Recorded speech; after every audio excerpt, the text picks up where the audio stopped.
Hello everyone, I hope you're doing well today. In this video we're going to recreate this effect inspired by the finals on Scott Pilgrim. And in case you just want a tool that does all of this for you in a much more convenient package, I actually went ahead and made one. It's got a lot more controls than I'm going to show you here. It puts all of the controls in one place so you don't have to go digging through subnetworks and solvers. And it's only a couple bucks, help support the channel. But in case you don't want to do that, the project file and this tutorial will be completely free. However, they will be on the Patreon a week earlier. So if you're on YouTube, this video was already old news to the Patreon people for free. Self-promotion aside, let's get right into it. So the first thing we're going to do is drop down some geometry that we want to turn into coins, or to be honest, anything you really want. I say coins because it was inspired by the finals in Scott Pilgrim, as I said earlier, but it could be anything. For now, we just need our geometry. So I'm going to bring in an alembic of some motion capture I got from Mixima. So I'm going to go to File, Import, Geometry. I already know where it is, but just navigate to where it is, and mine is called fallback.abc. So I'm going to bring that in, and here we have our character, and then we press play with real-time toggle enabled, otherwise it's going to go through the animation too quickly. We can see we've got a character falling back and hitting the ground. I don't think I need 240 frames of this, so I'm going to bring this down to like 150, just because I don't think we're going to need all that extra caching time when we do our file caches. We probably don't even need 150 frames, but we can tweak that when we need to. So I'm actually pretty sure that our character is already the right size. This is just a quick tip I use when I want a rough estimate of how big something is. Of course, you can use the match size node, but this is a habit that has stayed from my early days of Houdini. So I just dropped down a mocap biped, which is an accurate size for an average human, and you can see they're about the same size, so I'm happy with that. Of course, if you wanted it to be bigger, if it's not a person, then you can scale it accordingly. But for this, it's perfect size. So I'm going to jump inside, and here we just have our alembic import with all of the settings, which we don't need to touch any of them. But we do need to convert this into geometry that we can edit. Because right now, it's come in as kind of this packed object. So if we go to up here and go to smooth wire shading, you can see we don't even get the outline of it because we can't touch any of these polygons. You see it comes in as these packed groups for the limbs and joints. So we need to convert this to something that we can edit. So in order to convert it, we're just going to drop down a convert node like so, and then immediately we get the UVs, and we get the we can see the topology of it, and then you can see it still plays just fine. Now we've done that, we need to do a few different things. The first thing we need to do is source some points in which we can spawn the things we want to turn it into. So I'm just going to refer to them as coins because that's what this tutorial will focus on, but again, you can replace it with whatever you want. So we need to points to source the coins on, so when he turns into coins, they have somewhere to spawn in, because they can't just appear from nowhere. I'm going to go ahead and I'm going to drop down a scatter, and if you go ahead and put the display flag on the scatter, you can see we have the points we need.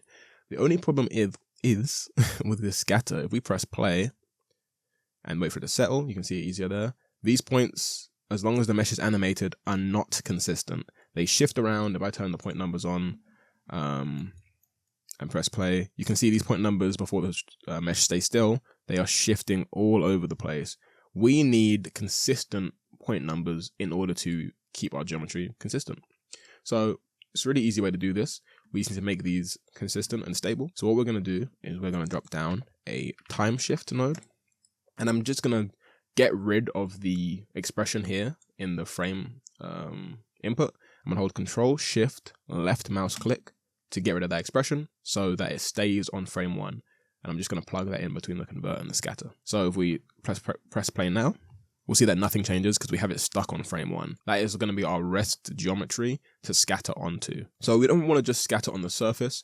We want to scatter inside of our object so that when we spawn our coins in, they come not just from the skin, but from the volume of our object. So there's a few ways you can do this. You can do points from volume, but I prefer to do an ISO offset, like so. It's a bit more versatile. We're just going to tweak these values so that it's a bit of a tighter packing.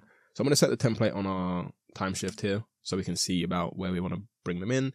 And I'm simply just going to increase the uniform sampling divisions, which is kind of like the resolution of the ISO offset. And if you want to see how that looks, you can just set your display flag to the ISO offset, like so. And I'm just going to crank these up. 50 is pretty decent. I'm going to go all the way to 90, or maybe not, maybe like 55. And then you can see on our scatter, it is now conformed more or less to the shape of our character. It's okay if some are sticking out a little more. You can, of course, increase the ISO offset, like so. set to like 90, and you know, you can get it real tight. But for now, 55 is fine. So now we have our static points. How do we animate them and keep them static? We're going to use the original mesh to deform these points while keeping them static so that they keep the same IDs and don't jump around. So we're going to drop down a point. If I could spell, that would help. Deform, like so. And we have got 3 inputs it's asking for. Mesh to deform, which is going to be our scatter. Rest point lattice, which is the rest point, the beginning point of it, so our frame 1. And the deformed point, which will be our animated geometry we're going to use to deform it. So we know what our geometry we want to scatter is, or our geometry we want to deform is, sorry. So it's our scatter. We're going to plug that into the first point. Let's put a display flag on that. Our rest point lattice is going to be our frozen mesh on frame 1. That's going to be the rest point. We want the points to start in this form. So we're going to plug that in on the rest point. Don't worry about it being a little ball of of noise right now, of points. And then we need our deformed point lattice, so the animation we want it to inherit. So we're going to grab the convert, which is our animated mesh, and we are going to plug that into deformed point lattice. Now if we press play, we can see we have consistent points. There's no jumping around of the point IDs. It's a bit hard to track because there's so many of them here. But you can see, if I turn on fractional playback, if we go to like 0.571, you can see 571 is there, it's consistent. I mean, you can choose any of these numbers really, and you can see that they are consistent. They do not jump around. So now we have our points that we can spawn our coins on. We just got to do a little bit of adjustment to them. I'm actually going to do Shift S while hovering over the node panel here, so I can get some nice wires. I don't like when my wires cut across, so just Shift S will have them turn to curved, rounded, so that they go around each other. It's a little bit nicer. So now we need to add some velocity to our points, some calculation, so that when we turn them into coins, or when the coins become active, that they inherit the movement. So if your character is running and turns into coins, it won't just drop straight down. They'll inherit the movement of each limb. So I'm going to go ahead and visualize our velocity using this one here, display point trails. And if we scrub through, you can see we don't have any. There's no point trails on this point deform. So we need to add some, which is very simple. There's 2 methods you can do. That you can either add a trail node and set it to compute velocity, like so. And then you'll see we have our lovely velocity lines. I actually love the visualization of the velocity lines on points. It's quite beautiful. Or you can drop down a point velocity, which will do the same thing immediately. I typically like to use the point of velocity, and the reason is it just has a few more controls. So if I want to edit the noise in any way, like add some noise, then I can do so. You can't do that on the trail node. So whichever you prefer, use that. I prefer the point velocity. I'm going to rename this because it's good to have named nodes. I'm going to name this velocity calculation.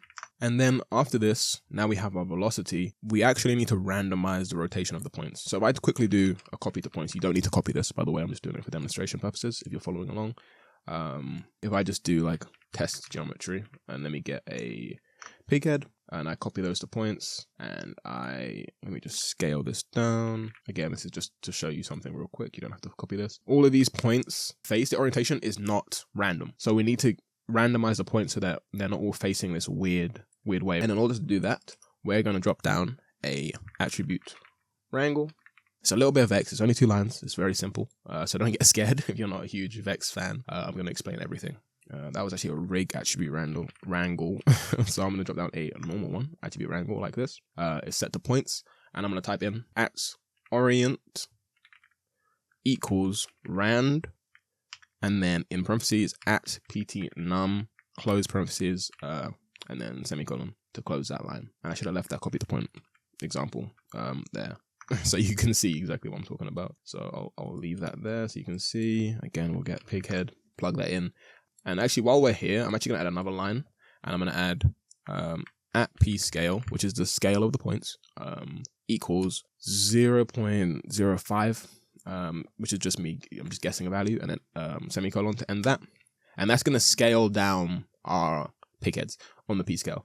You can randomize the p-scale as well, the same way here. You can also use just a transform like this and scale your coins or pig heads down there. It's up to you, but we had the wrangle down, so I figured why not. I'm actually going to scale this down a little bit more. So you can see now all the pig heads are facing a random way. If I go ahead and delete that orient line, you can see they now have this they're all facing like a normal of the point. And if you want truly random rotation, then it's not what you want. If you're fine with this, then of course you don't need to do that. But I want a little bit more randomness to make it feel a bit more dynamic when all the coins fall.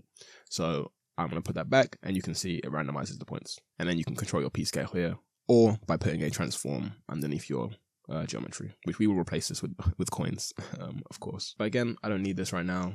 In case I need it for visualization purposes, I'm actually going to keep it. I'm just going to move it off to the side for now. So we have our points, and our points have random orientation, and they have a p-scale value set to whatever we want, or you have a transform node. Now we need to kind of source this infection. And by infection, I mean where the character is going to turn into coins from. Because unlike in Scott Pilgrim, a lot of the effects, the character will turn into coins instantly. And in the finals, they kind of turn into coins from one point and it infects their body. So we want to replicate that effect because I think it's really cool. So we need some kind of infection solver. And my go-to, you can make your own infection solvers, but my go-to is just to use Pyro Source Spread. So we are going to go ahead and prepare to use our Pyro Source Spread, which is typically used for pyro simulations of spreading fire, but we can use it for this as well. So I'm going to drop down a group. And I'm going to name it, please name your group nodes as well as the actual group itself. I'm going to name it hot. We're not setting this on fire, but I find sticking with the pyro theme easier for me to understand when I'm working with it instead of renaming everything like infection or infected. But any naming convention works, just make sure you understand it. So I'm going to select the hot group. I'm going to select points. You can see it automatically selects everything because we have our base group enabled, which selects everything. We don't want that. We want it to, this is up to you. So if you're doing an animation where you want the infection to start like later than frame 1, then I would use a bounding object. So basically when it intersects with this object, it will be infected from that point. Or you could select certain points to start it from. I'm going to do the bounding object or bounding regions option. So if you wanted to just do with a base group, so start with, let's say from the head down immediately, you could go to base group and then on base group, click this selection or arrow. And then select like a couple points, press enter, and then it'll start from there. I'll show you that first, and then I'll show you how to do it with a bounding object. So we've got a hot group. Now we need to do something with that group. So what we're going to do is we'll drop down an attribute wrangle again. There's a few of them, but I promise you they're all very simple. You can do a lot with just a couple lines of X. So we're going to say F, which is a float, which is the type of attribute we're targeting. F at temperature, which is what we want to target, or set, because we're setting an attribute here. Is we're going to set everything in the hot group to 1000, which is a little bit overkill, but we need to select the group. So up here, group hot. Everything in this group will be set to a temperature of 1000, which is pretty toasty. And then with that, we're going to drop down a pyro source spread. And now we get to see some magic happen. On that pyro source spread, if you press play immediately, oh, we've got to choose a visualizer. So I'm going to choose temperature. And you can see immediately it's already like gotten hot from that area. So I'm going to set the temperature and I'm going to press play. And you can see it immediately fizzles out. Red is hot, green and blue are cooler. So we're going to turn the cooling rate off completely. We do not want this to cool down. And I'm going to press play again. And you can see the infection spreads slowly throughout the body from the points that we selected in the hot group. Our hot group controls where it starts. This is a little bit slow, but we'll come down to the settings in a second. If you want to use an object instead, or bounding regions, like you want to have an animated object cause it, then you would go ahead and click keep in bounding regions. I'm going to go back to this group so I can see the box. There we go. Set the display flag on it if you can't see the box or visualizer. And by default, it's on bounding box. You can move it here. You can also select the transform handles and move it manually. And then anything that falls within this box will then become infected. So if I move the box here, go back to the pyro source spread, press play, you'll see nothing happens.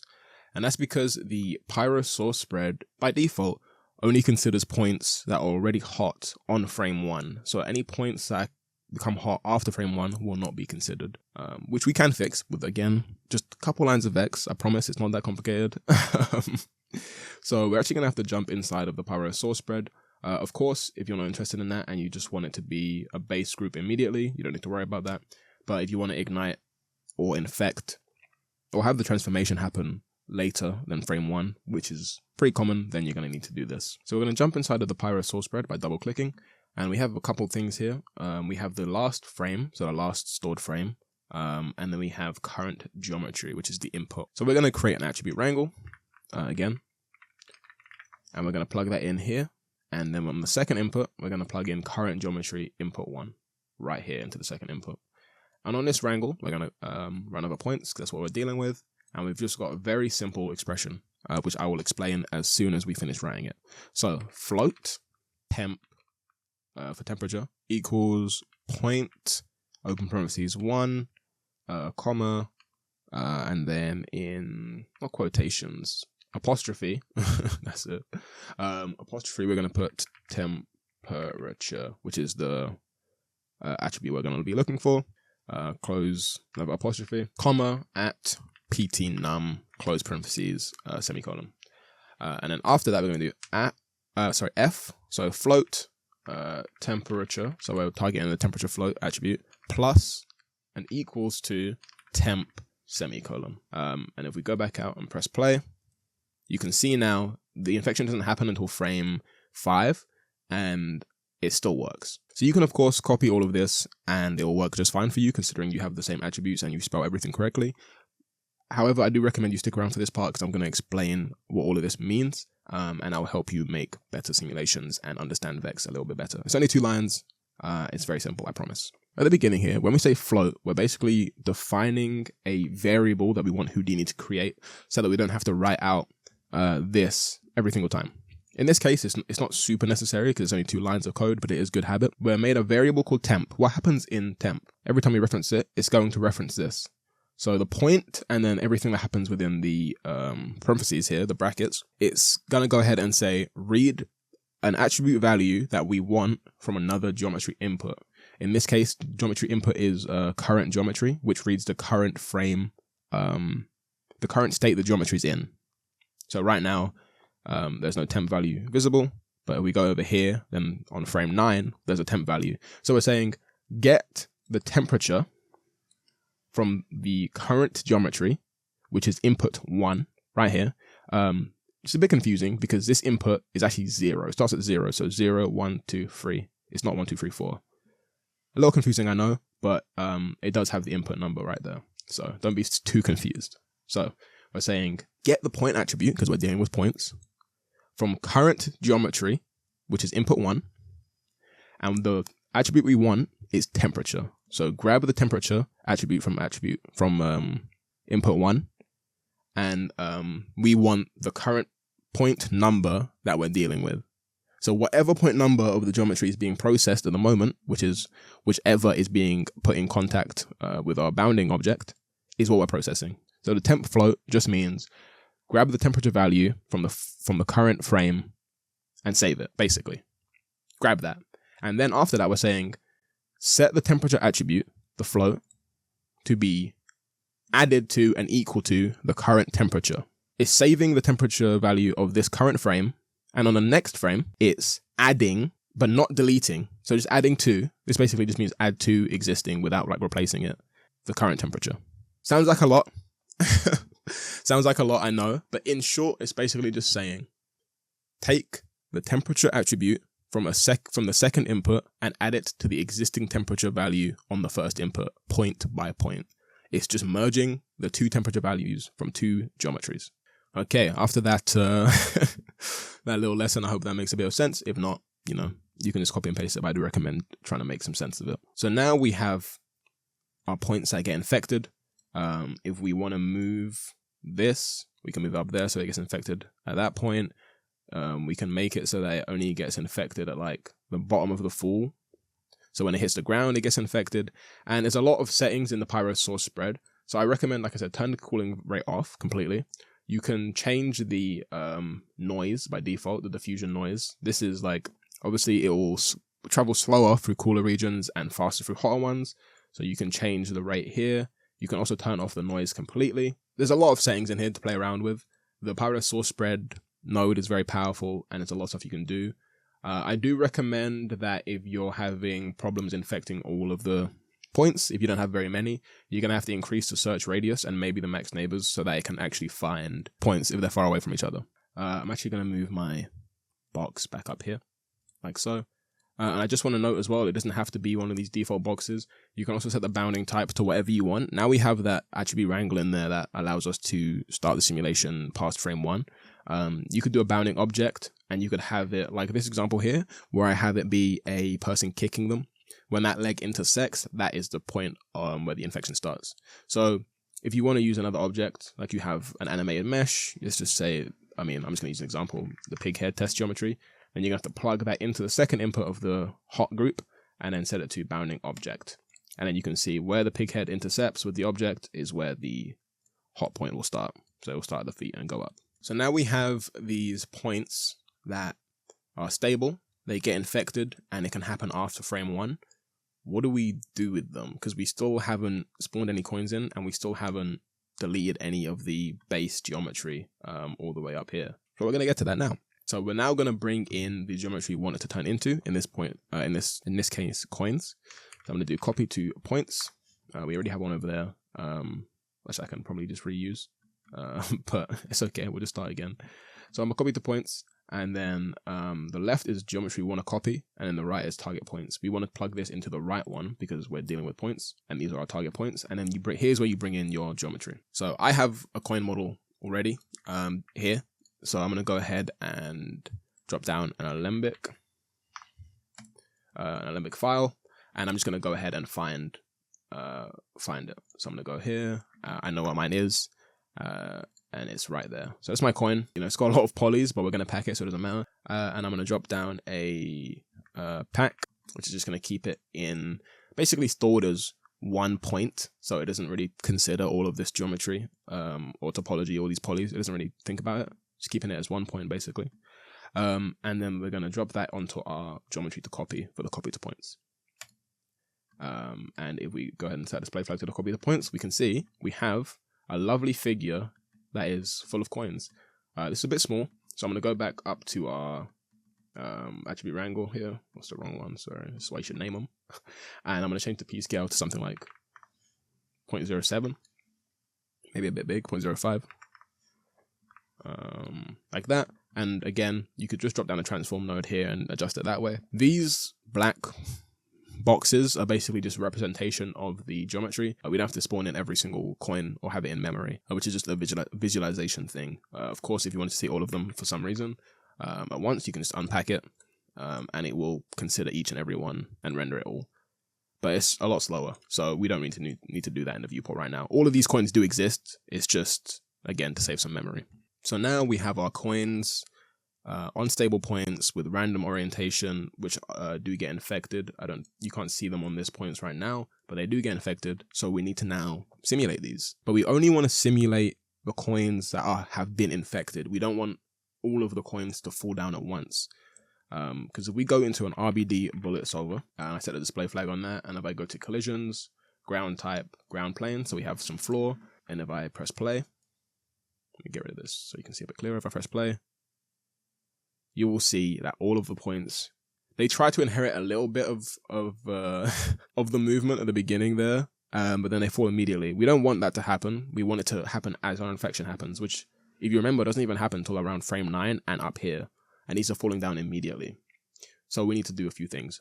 So you might be tempted to go up to visualization and show collision shape. I would recommend you don't just yet, because it's going to try and create a convex hull shape for every single coin, which is going to be slow. It might even crash your Houdini depending on your system. So just hold out on that for a second. We don't need to do all that.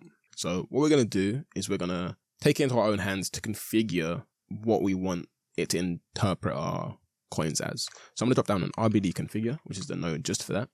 I'm going to drop that in between. There you can attach the constraints and proxy if you want, but we don't have constraints or anything like that. But if you want, it doesn't hurt to connect them. And then in the RBD configure, we're going to do a couple of very important things. What we want to happen is we want to target every burnt point, and we only want those burnt points to become active. So we need a group to target those burnt points. So we're going to come back up to our pyro source spread. We're going to do a group expression and drop that after the pyro source spread right here. And we're going to say on points, because we're dealing with points, I'm going to name it burnt, not burn, because that's already an existing expression. This is groups, but it's good to just have them distinct. So burnt, or even maybe burnt points, just to keep it even more distinct. And we're going to say anything that is, so any temperature, anything with a temperature higher than 1 will be considered as burnt. as a burnt point. So if we go ahead and press play or scroll through, you can see every point that has temperature higher than 1 is being selected, shown by this orange little dot, and that's what we want. So all of these points that are orange are allowed to become active, and every point that is not in this group will not be active until they are active, or until they're burnt. So we've got that there. Now we can come back to our RBD configure. We're going to say everything will be inactive, and in Houdini that just means it won't contribute to the simulation until it's part of the burnt points group, in which case it will become active and participate in the simulation. So I'm going to turn visualization on here and put collision padding so that we can see what we're dealing with. And then we are going to come down. So we need basically 2 sets of properties. We need a set of properties for things that are not active and a set of properties for things that are active. So the first thing I'm going to do is I'm going to set the collision shapes for everything. So we want everything on this first set to be affected. So I'm going to put an asterisk in, which means everything. So we don't have to go through and select all of these manually. And we're going to say they are not active by default, but they are animated. So they will follow our animation. So that will affect everything. And then, so if we go down to the RBD bullet solver and put a display flag on that, you will see suddenly everything is following our animation again. Nothing is falling down prematurely. So we're saying all of these points are not active, but they are animated. So we can go back to the RBD configure, and I'm going to set the collision type that I want for these. So I'm going to say we want to represent the geometry as a box. Now, you're probably wondering why we're not representing these as cylinders, because coins are basically flattened cylinders. They just act a little bit weird. If you can find a way to tame them, be my guest. We'll see if we turn collision padding on. We'll actually get to see the collision visualization, which is why at the top here on collision padding, on visualize, sorry, I turned it to collision padding so we can see that. Again, I have them on box because cylinder does wrap really nicely around the coins, but it acts very strangely. And I'll show you that. For now, I'm going to put them on box. So I'm saying everything is inactive, it is animated, and it will have this box collision type, everything. So we don't need to calculate the convex hull for every single coin. So now we've got that all set up. You can also come down and you can change the physical attributes of the coins. Obviously they're not concrete, they're metal. I don't actually have the exact density for a coin on hand, but you can enter those in exactly as you want. I mean, I'm just going to select like nickel. But you can put in to the most accurate degree whatever your material is in the physical attributes. I don't have it on hand, so I'm just going to select metal and nickel, and I think it'll probably be okay. Cool. So what about the active ones? Because if we go to the RBD bullet solver, we can see we press play. We don't have any active points activating. So we're going to do that now. You can actually set multiple attribute sets. So up here, we're in attribute set 1. I'm going to create another one by pressing this plus right here. And that's going to bring us another one. So these sets affect each other and they merge. So if I change something and if I don't change the collision shapes here, it will just take the collision shape data from the first set. So they merge together, so they're not exclusive. So I don't need to set that anymore. So we have our group, when we know what it's called burnt points. So I'm going to put that group in there. You could look for it, but you're going to be looking through quite a few pieces. So name it something simple. I name it burnt points. So everything in the burnt point group will be affected by this. And I'm going to say everything in the burnt point group is active. And that's all we're going to change here. I'm going to go ahead and turn off the visualization so we can see. And now if I save, come back to frame 1 and put my display flag on the RBD bullet solver. And if I press play, we should see that only the coins, there we go, that are infected become active. And that's exactly what happens. If we look back on our group expression, we can see that that's exactly what happens there. Those points become active. We come to the RBD bullet solver and every point up there becomes active. So as soon as it hits this frame around 8 and 9, then the points that are infected become active and now fall down like that, which is really satisfying to see. And with box collision is really fast to simulate. If I go back up here and I change the collision type or representation to a cylinder and press play, you can see that they start acting kind of crazy. I haven't really figured out why they don't calm down yet, even with like some damping. Like if I drag the spin and I drag the velocity, which will dampen them basically to stop them doing that, you can see they still go kind of crazy. And I don't know if that's to do with the density of them or anything like that, but if you can figure that out, I'd greatly appreciate it. But for now, I just tend to stick with box collision because it's a bit more stable. You don't get that cool rolling coin effect, but at least your simulation is stable out of the gate. And if you want to add collisions, by the way, let's just say you want a box in the middle. It's based on an RBD bullet solver, so you can just add collisions the same way you would. So let me set that up quickly.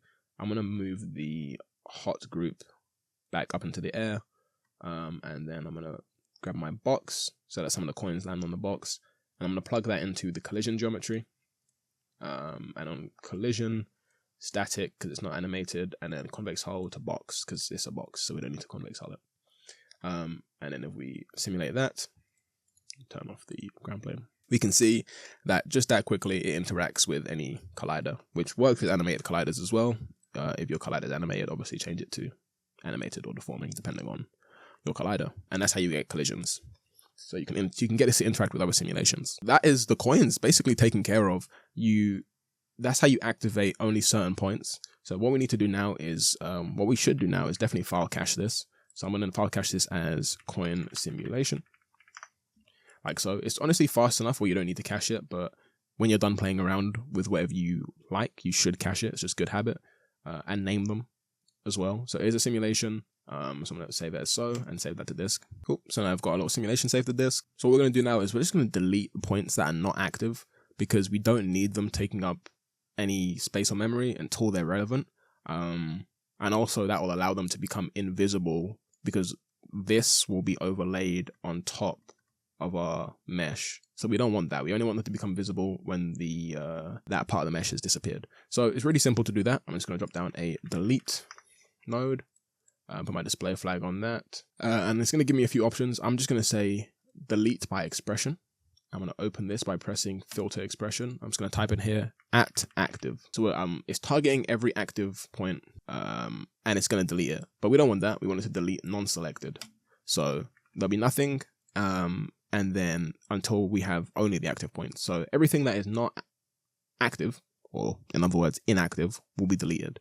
So that we're left with just a spew of coins, which is, again, pretty satisfying. So that is basically the coins taken care of. And the simulation. Now what we need to do is delete our geometry as the infection spreads so that it makes way for the coins to spawn. So we're not having an intersection with the coins and the geometry. So that is pretty simple. We're going to come all the way back up to this beginning convert because that's what we're going to do it. And what we're going to do is we're basically going to transfer the burn attribute from our points to this mesh, so we don't have to resimulate. So we don't have to resimulate another pyro source spread, and so it matches exactly. More importantly, so we need to bring in our burnt group import basically. So we could just wire it back into the top. It's a little messy, so I'm going to do an object merge, and I'm just going to go ahead and find the burnt group. I'm going to name it burnt points, which is right here, and then I'm going to go to our object merge, and I'm just going to drag the burnt points into the object 1 of the merge. You could also just go in here and find it manually, but it's in the same network, so I just drag it in. It keeps it relative as well. So I just grabbed those burnt points, and then we're going to transfer them to this mesh. So we're going to do an attribute transfer, and we're going to transfer the burn to this mesh. So first input is geometry to transfer attributes to, and we want that to be our mesh, and attributes from will be the burn points. I'm going to click on that, and you can't really see anything that has happened. I'm going to make sure that we are visualizing burn as we are. And if we scroll through that, you can see it has actually transferred the burn points to the mesh, which is really quite satisfying because you don't have to do much work. If you have other things in close proximity and you want it to be a little tighter, you can change the proximity of it. So if you go to conditions, and distance threshold, let's say you have other things you don't want infected nearby. I don't, but in case you do, you can turn the distance threshold down here, which is basically the distance from the points to the mesh you're transferring it to. But of course, we don't need to worry about that for this example. So that transfers it pretty smoothly directly over to the mesh. We don't have to do very much. You can see the reason it's doing this is because it auto ticks primitives and points, and although there's no asterisk in here, it's transferring everything. So we can see there's no primitives to transfer, so I'm just going to untick that anyway. But in points, it's transferring the velocity, fuel gain, all these things that we got from the burn points and the pyro source spread is transferring. We don't need all of them, and realistically, you could clean it up by just bringing in the velocity, the burn, and temperature maybe. But I'm just going to leave them all selected for now because it's not slowing down our simulation massively, or at all really. Or our operation, I should say, because it's not re-simulating.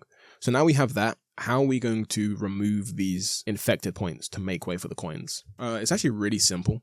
We're just going to scale down points based on their temperature, or their burn value, I should say, so that they disappear. You can just delete them, but it ends up looking pretty choppy. So we're going to just scale them down instead. And I think it's a little bit of a nicer solution. So the first thing we're going to do is if you scroll through this, you can see that the burn is a little choppy. And that's mainly because we don't have a lot of points. If we go to the scatter here, we can get a lot more points. And our geometry is not super, the poly count is not super high. It's not super low either, but it's not super high. But we can fix this. It's not a problem. So we can do a attribute blur, which is an attribute blur. It's on P by default, which is position. We don't want to do that. Otherwise, it's going to start doing crazy things. We want to get rid of that, and we want to target our burn. So as you can see, immediately it blurs that burn a little bit, and it's just going to smooth the fall off of this effect. So if I increase the blurring iterations, you'll see it spreads it out a lot more evenly. I think a value of like 5 on this is fine. We can always come back and change it. So after that, we're going to drop down a split points, or a point split, sorry. And what this is going to do is it's basically going to separate all of this geometry so that we can scale them down individually, which will make more sense in just a second. And you guessed it, in order to scale these down, we're going to use an attribute wrangle. If you've got this far, I reckon you'll manage, or you're just copying and pasting, but you know, I'm not judging you for that. This one is a record-breaking 3 lines of vex, so just bear with me. Let's get started. Again, I'll type it in, and then I'll explain it so that if you don't want the explanation, you can just copy and paste it and skip past. So I'm going to type in vector center equals prim, open parentheses 0, colon, apostrophe, not apostrophe, speech marks, quotation marks, P, close quotations, comma, at prim num, close parentheses, semicolon. I know it sounds like I'm speaking Spanish, and if you speak Spanish, I know it sounds like I'm speaking Russian, but I will explain it. And then float scale equals 1 minus, and we're using burn, so at burn, semicolon. And then finally, the last code or line is at P equals center, plus open parentheses, at P position, minus center, close parentheses, times scale, I didn't close the parentheses there, apologies, times scale, close parentheses. And if I've typed all that right, there we go. We're scaling down primitive based on their burn value, which gives us a really cool effect. It will depend on the topology of your geometry, how clean it looks. Obviously the Mixamo geometry is pretty nicely presented, but if we go back and press play, we'll see that we get this really nice scaling down effect, whereas if we just deleted burnt points, it ends up looking really choppy, which you can do, and depending on the speed of your infection, you won't even notice, but I do think it's a nice detail, and it's only 3 lines of X. So let's explain it, and if you're not interested in that, you can skip it. So on line 1, it's basically saying get the center position of this primitive, and because we've split the points, each one of these like faces is the primitive it's referencing, so find the center point of each primitive here, and store it in a vector called center, or a variable, to make it simpler, in a variable called center. So that's all this is doing, is we're creating a vector called center, a variable called center, that stores the center of all of these primitives. So the prim, it just reads an attribute. It's very similar to what we did before with the temperature, so this will make a little bit more sense if you didn't skip that part. But it's basically saying grab an attribute from the primitive. Before we did point, this time it's prim. So grab an attribute from the primitive, which is first input is 0. Like I said before, it's 0, 1, 2, 3. So grab some info from the first point, and we're grabbing P, which is the position attribute, and then we're running that over, or processing that on the current primitive number. So you don't need to worry about this too much. It's normally just prim num or point num or p num, pt num, I forgot what the attribute's called, but that's just whatever's currently being processed. So we're finding the center position of this primitive, of each primitive, and storing it in an attribute called center, because we need the center point to scale it to 0. Then we are creating a float that is saying the more burnt it is, the smaller it will be. Pretty simple. At burn is our burn attribute that we got ages ago from the pyro source spread, and 1 minus burn is basically taking our burn value and inverting it, so that like if our burn is let's say our burn value of this prim is like, I don't know, 0.8. We're going to scale it down to like 0.2. So that's going to keep happening until it doesn't exist, basically. So we're saying the more burnt it is, or the higher the burn value, the smaller the scale of that primitive will be. And then on the final line, we're saying move the point closer. How do I explain this? Move the point closer to the primitive center based on the scale's value. So P at P is the point's current position. At P minus center is the direction from the primitive's center to the point. And then we're multiplying by scale to shrink it in that direction. The reason we use center is to move it in the right place so that it doesn't scale incorrectly, if that makes any sense. So that it scales down to the correct primitive. In short, get the primitive's center, use the burn value to determine how much to shrink it by, and then move that point toward the center of that primitive accordingly to keep them in the same place, if that makes sense. I hope that makes sense. Which gives us this cool effect like so.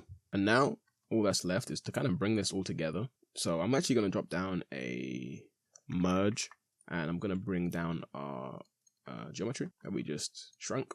And I'm going to preview this. Right now we still have the burn visualization on, but that's fine. I'm going to press play. I'm actually going to maybe turn off the visualization like this. There we go. And you can see it all turns to coins like that in midair. And it's very satisfying. It's really quick to iterate. Like, you can just go back up to the hot group and you can change it so that like when it hits the floor, it turns into coins instead. You're obviously going to have to rebake your file cache. So I'm just going to quickly do that.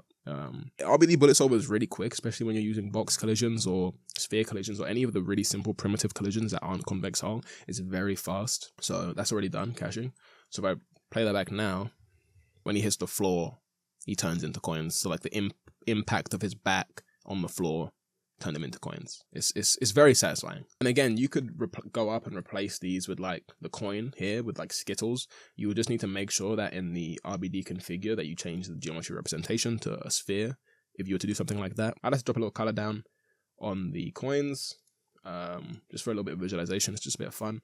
And then you can see there, it just bursts into coins. That's basically it. If you enjoyed this video, I would greatly recommend that you check out the Patreon, where everything goes up a week early, even the free videos like this one, where you'll get project files behind the scenes, the HDAs at discounted prices, and things like that. This tool, with a lot more fleshing out, so like force fields and animated mesh support, will be going up on the Gumroad and Patreon as well for a couple bucks, and you can support the channel that way.